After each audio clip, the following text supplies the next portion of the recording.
అగ్రరాజ్యాధినేత సందర్భం దొరికితే చాలు ప్రపంచంలో యుద్ధాలన్నీ నేనే ఆపేశాను అని ప్రగల్భాలు పలుకుతూ ఉంటాడు. కానీ అసలు యుద్ధాలకు తెర తీసేదే ఆయన.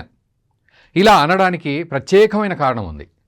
నిన్నటికి నిన్న ఇజ్రాయిల్ ఇరాన్ వార్లో తలదూర్చిన ట్రంప్ ఇక ఇప్పుడు వెనెజువేలాపై దండయాత్రకు సిద్ధమయ్యాడు. ఇప్పటికే కరేబియన్ సముద్రంలో యుద్ధ నౌకల్ని, జలాంతర్గాముల్ని, ఫైటర్ జెట్లను మోహరింపజేశారు. దీంతో మరో కుంపటి రాజుకుంది అని తెలుస్తుంది.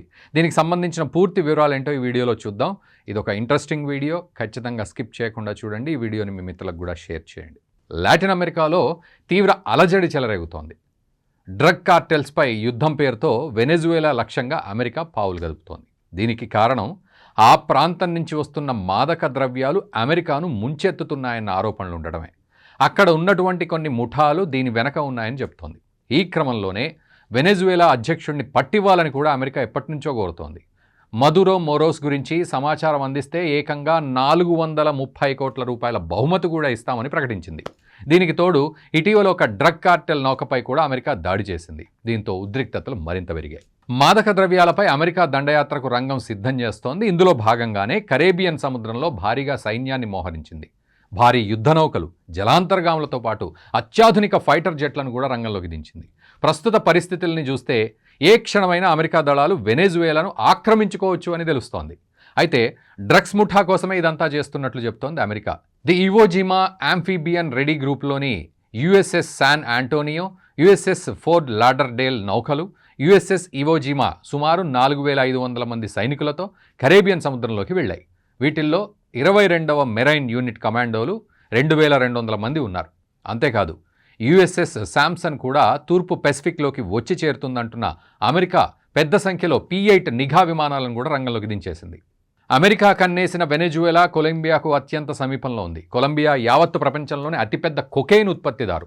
ఇక్కడి నుండి వచ్చే మాదక ద్రవ్యాలు వెనెజువేలా మార్గం గుండా కరేబియన్, మధ్య అమెరికా, చివరికి అమెరికా, యూరప్ మార్కెట్లకు చేరుతుంది. దీనంతటి వెనక వెనెజువేలాలోని కొంతమంది సైనిక అధికారులతో పాటు రాజకీయ నేతల పాత్ర ఉందన్న ఆరోపణలు ఉన్నాయి. మరి ముఖ్యంగా వెనెజువేలా నుంచి వస్తున్న డ్రగ్స్ వెనక ఆ దేశాధ్యక్షుడు ఉన్నాడన్నది ట్రంప్ ఆరోపణ. అందుకే ఆయనను పట్టించినా లేక ఆయన జాడ తెలిపినా సరే 430 కోట్ల రూపాయలు బహుమతి అందిస్తామని వైట్ హౌస్ ప్రకటించింది. ఈ క్రమంలోనే ఇటీవల ఒక నౌకపై కూడా అమెరికా దాడి చేసింది. ఈ దాడిలో 11 మంది ప్రాణాలు కోల్పోయారు.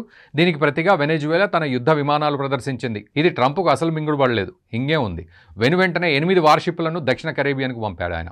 కానీ డ్రగ్స్ రవాణానే అమెరికా సమస్య అయితే దానికి సంబంధించిన ముఠాలను నియంత్రిస్తామని ఇప్పటికే వెనెజువేలా అధినేత మదురో మోరోస్ చెప్పారు. కానీ ట్రంప్ ఆ మాటల్ని పట్టించుకోవడం లేదు. పైకి డ్రగ్స్ రవాణాను అడ్డుకునేందుకు అని అమెరికా చెప్తున్నప్పటికీ అసలు వేరే ఉంది అన్నది talk.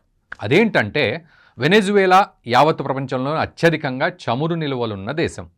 Statistical review of world energy లెక్కల ప్రకారం 2021 నాటికి ఇక్కడ 48,000 మిలియన్ టన్నుల చమురును గుర్తించడం జరిగింది. ఇవి సౌదీలో ఉన్న నిల్వల కంటే చాలా ఎక్కువ.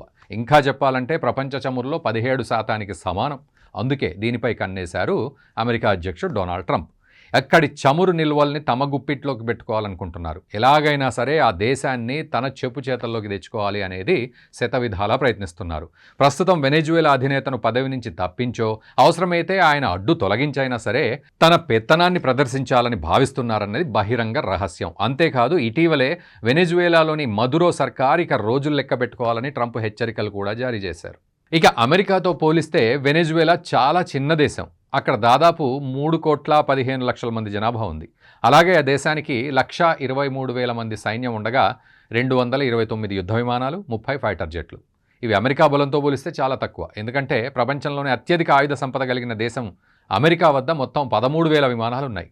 వెనెజువేలాకు రష్యా, చైనాతో సన్నిహిత సంబంధాలు ఉన్నప్పటికీ అవి భౌగోళికంగా దూరంగా ఉన్నాయి కాబట్టి ఆ దేశాలు ఎంతవరకు ఆదుకుంటాయన్నది చెప్పలేం. మొత్తంగా మాదక ద్రవ్యాల ముఠాల కోసమే యుద్ధానికి సిద్ధమైనట్లుగా చెప్తున్న అమెరికా వెనెజువేలాను అష్టదిగ్బంధనం చేసింది. దీంతో ఏ క్షణాన ఏం జరుగుతుందోనని, మరో యుద్ధం తప్పదా అంటూ ప్రపంచ దేశాలన్నీ ఆందోళన వ్యక్తం చేస్తున్నాయి.